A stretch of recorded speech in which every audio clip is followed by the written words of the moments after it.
at Cardiff University Water Research Institute, researchers across disciplines come together to tackle the sustainability of fresh waters in a changing world.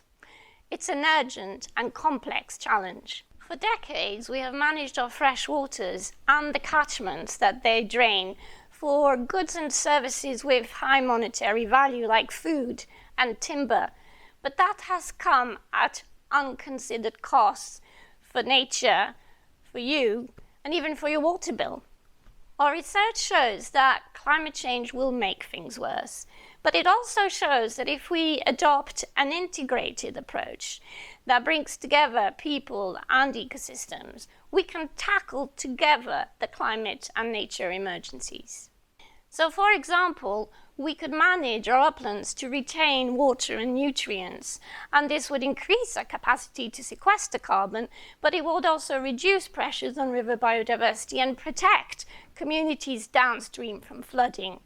We would be working with nature and for the long term. Small nation, big ideas. Welsh science tackling climate change.